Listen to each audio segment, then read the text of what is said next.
अनुसार अनंत अनुता पर किसी विद्युत अपघट्य की मोलर चालकता का मान उसके धनायन और ऋणायनों की अनंत अनुता पर आयनिक चालकताओं के योग के बराबर होता है।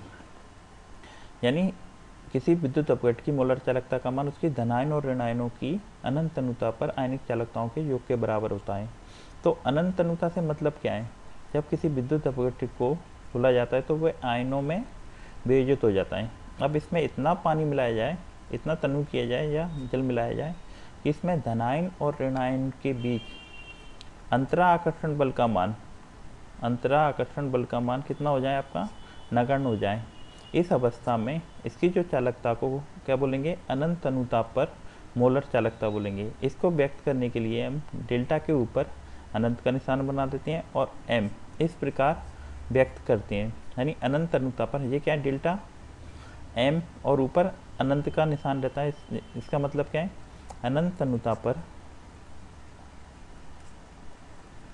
मोलर चालकता। तो ये क्या हो गया? आपकी मोलर चालकता। अब राउल्ट के नियम को हम गणितीय रूप में कैसे व्यक्त करेंगे? कोलरास के नियम को हम गणितीय रूप में किस प्रकार व्यक्त करेंगे? गणितीय रूप किस तरीके से आ जाएगा? यानी इसमें क्या होगा? अनंत अनुता पर किसी विद्युत अपघट्य की मोलर चालकता का मान उसके धनायन और ऋणायन की अनंत अनुता पर आयनिक चालकताओं के योग के बराबर होती है। यहाँ पर x और इधर क्या आ जाएगा? y। तो ये क्या है? कोलरास के नियम का गणितीय रूप। यहाँ आप देखोगे, यहाँ डेल्टा m अनंत अनुता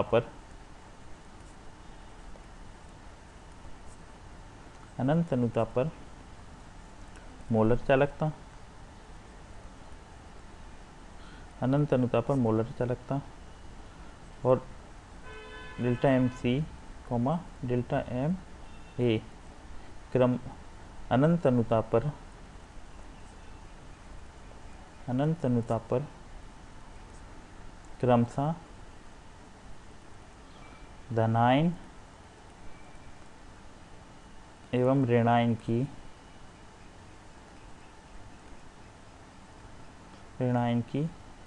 आयनिक चालकता क्या हो जाएंगी? आयनिक चालकता। और x और y आपके क्या है? यहाँ पर गुणांक। x और y क्या है? आपके गुणांक। तो ये क्या हो गया? आपका कोलरास का नियम। तो बिल्कुल सरल है। इस नियम के अनुसार अनंत अनुता पर किसी विद्युत अपघट्य की आणविक चालकता का मान उसके धनायन और ऋणायन की अनंत अनुता पर आयनिक चालकताओं के योग के बराबर होता है। ये तो हो गया कोलरास का नियम। अब हम इसको उदाहरण से समझेंगे। कोलरास के नियम को कुछ उदाहरण से समझेंगे, क्योंकि कोलरास के नियम की सहायता से हम क्या कर सकते हैं? आणविक चालकता का मान ज्ञात कर सकते हैं। तो हम कुछ उदाहरणों से हम इसको स्पष्ट करेंगे। फर्स्ट उदाहरण है जैसे NaCl, सोडियम क्लोराइड की आणविक चालकता का मान कैसे ज्ञात करेंगे? तो इसको ज्ञात करने को आपको मालूम होना चाहिए कि सोडियम क्लोराइड को हम किस तरीके से वियोजित करेंगे। Na positive plus Cl negative. यहाँ पर देखो x बराबर कितना है? 1, क्योंकि आगे कुछ नहीं है। इसी प्रकार y बराबर कितना है? 1, आगे कुछ नहीं है। तो इसके लिए हम कोलरास का नियम इस प्रकार लिख सकते हैं। अनंत अनुता पर NaCl की आणविक चालकता बराबर किसके होगी? आयनों की आयनिक चालकताओं के योग के बराबर, वो भी अनंत अनुता पर। Na पॉजिटिव प्लस अनंत Cl नेगेटिव। तो यहाँ पर देखो x और y के मान 1 है, तो यहाँ पर कुछ भी 1 लिखा। इस प्रकार हम बड़ी आसानी से सोडियम क्लोराइड की मोलर चालकता का मान ज्ञात कर सकते हैं। दूसरा देखिए, हम एक और उदाहरण से समझ लेते हैं। MgCl2 की आणविक चालकता का मान कैसे ज्ञात करोगे? अब MgCl2 यानी मैग्नीशियम क्लोराइड कैसे डिसोसिएट होता है? आपका Mg2 positive plus 2Cl negative. इस रिएक्शन में देखोगे x बराबर 1 और y का मान कितना आ रहा है? कोफिशिएंट कितना आ रहा है आपके? 2। तो इसके लिए हम कोलरास का नियम कैसे व्यक्त करेंगे? डेल्टा m MgCl2 बराबर होगा अनंत अनुता पर Mg2 पॉजिटिव की की आयनिक चालकता और इसी प्रकार ऋणायन यानी Cl नेगेटिव की आयनिक चालकता। पर इसमें देखोगे आप कोफिशिएंट कितना आ रहा है, गुणांक कितना आ रहा है, 2। तो यहाँ पर कितना लिखोगे आप, 2 रिटर्न करोगे। इस प्रकार हमको Mg2 पॉजिटिव और Cl नेगेटिव की आयनिक चालकताओं के मान ज्ञात हो तो हम MgCl2 की आणविक चालकता का मान ज्ञात कर सकते हैं। एक और उदाहरण से समझ लेते हैं, ये एग्जाम में बहुत आता है, इस एग्जाम्पल्स को भी क्लियर कर लेते हैं। जैसे देखो इस उदाहरण में आप देखोगे एल्युमिनियम सल्फेट या एल्युमिनियम Al2SO4 का होल थ्राइज। पहले तो ये डिसोसिएट कैसे होगा, 2Al3 positive plus 3SO4 double negative. इसमें कोफिशिएंट गुणांक कितना हो गया, x बराबर 2 और y बराबर 3। तो हम इसको कैसे लिख सकते हैं, कोलरास के नियम के अनुसार अनंत अनुता पर मोलर चालकता किसकी निकाल रहे हैं, Al2SO4 का होल थ्राइस। तो किसके बराबर होगा, एल्युमिनियम और सल्फेट आयन की आयनिक चालकताओं के योग के बराबर होगा। Al3 positive plus SO4 double negative की योग के बराबर होगा। पर इसमें देखो गुणांक कितने दिए हैं, x बराबर 2 तो इधर 2 आगे आ जाएगा और इधर कितने आ जाएंगे आपके, 3 आ जाएंगे। अगर आपको Al3 पॉजिटिव और Cl negative SO4 double negative की आयनिक चालकताओं के मान ज्ञात हैं तो आप इसकी सहायता से एल्युमिनियम सल्फेट की मोलर चालकता का मान ज्ञात कर सकते हो। पढ़ने वाले हैं कोलरास के नियम के अनुप्रयोग। तो पहला अनुप्रयोग है दुर्बल विद्युत अपघट्य की सहायता, दुर्बल विद्युत अपघट्य की अनंत अनुता पर मोलर चालकता ज्ञात करना। यानी कोलरास के नियम की सहायता से हम दुर्बल विद्युत अपघट्य की मोलर चालकता का मान ज्ञात कर सकते हैं। इसको हम उदाहरण से समझ सकते हैं।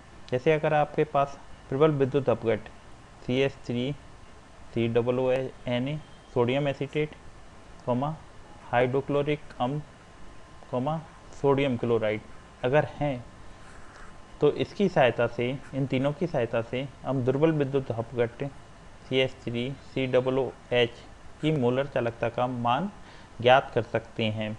तो सबसे पहले हम कोलरास के नियम को इन प्रबल विद्युत अपघट्य के लिए लिख सकते हैं। सोडियम एसीटेट के लिए हम कैसे लिखेंगे, सोडियम एसीटेट की मोलर चालकता बराबर होगी कोलरास के नियम अनुसार धनायन और ऋणायन की आणविक चालकताओं के योग के बराबर होगी। तो इसकी आणविक चालकता हम इस तरीके से लिख सकते हैं, CH3COO नेगेटिव प्लस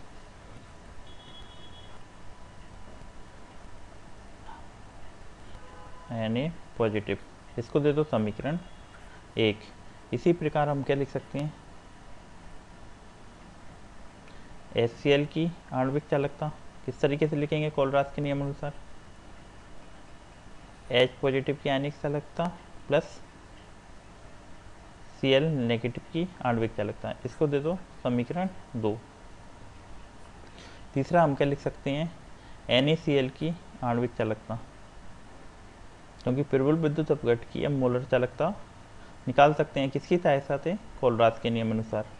तो इसके लिए क्या लिखेंगे, Na positive plus Cl negative. ये हो गया समीकरण 3। तो अब हम क्या करेंगे, समीकरण 1 व 2 को जोड़ने पर और समीकरण 3 को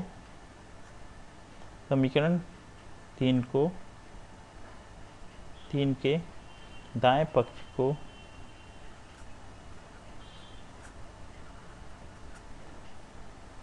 घटाने पर तो हमारे पास के क्या समीकरण अब प्राप्त हो जाएगा, इस तरीके से देखो। तो इस प्रकार हम क्या करेंगे,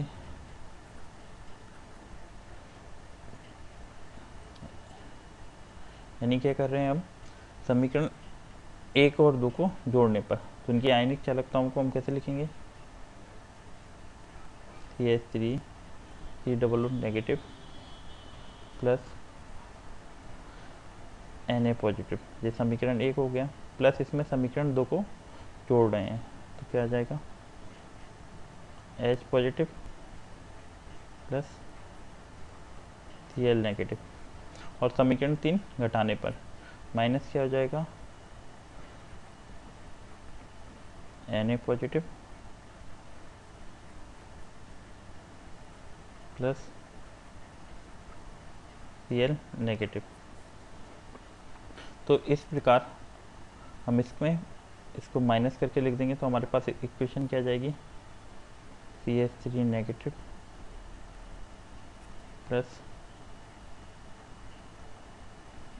Na positive plus H positive plus Cl negative, minus का इंटू अंदर इंटू हो जाएगा तो हमारे पास कैसा आ जाएगा, ये माइनस में Na पॉजिटिव माइनस का गुणा करेंगे पूरे कोष्ठक के अंदर तो क्या आ जाएगा, Cl नेगेटिव। अब आप देखोगे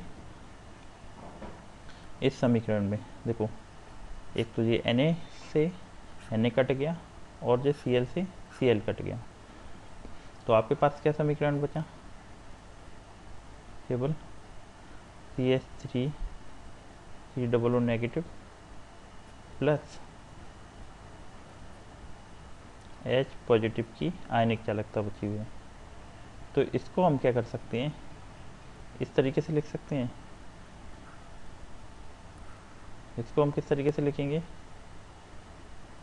क्या लिख सकते हैं इसको हम, एसिटिक अम्ल की मोलर चालकता धनायन और ऋणायन की आयनिक चालकताओं के योग के बराबर होती हैं। तो इस प्रकार हमने प्रबल विद्युत अपघट्य की सहायता से दुर्बल विद्युत अपघट्य की आयनिक चालकता का मान बड़ी आसानी से ज्ञात कर लिया।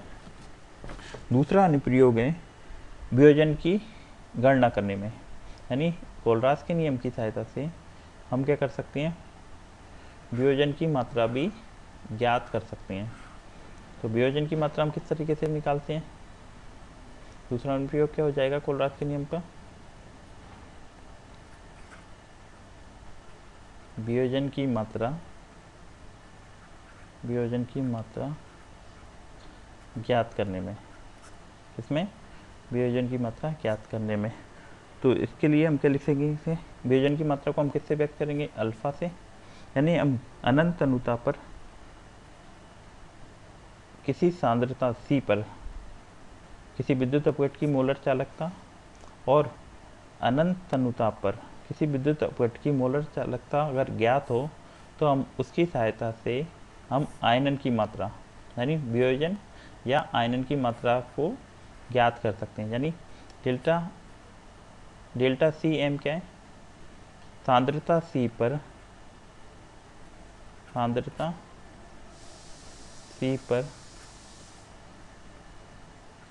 मोलर चालकता,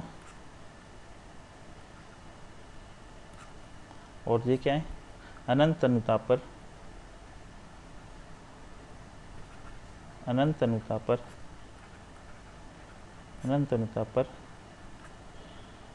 मोलर चालकता के अनुपात अगर आपको मालूम हो तो हम इसकी सहायता से वियोजन की मात्रा ज्ञात कर सकते हैं।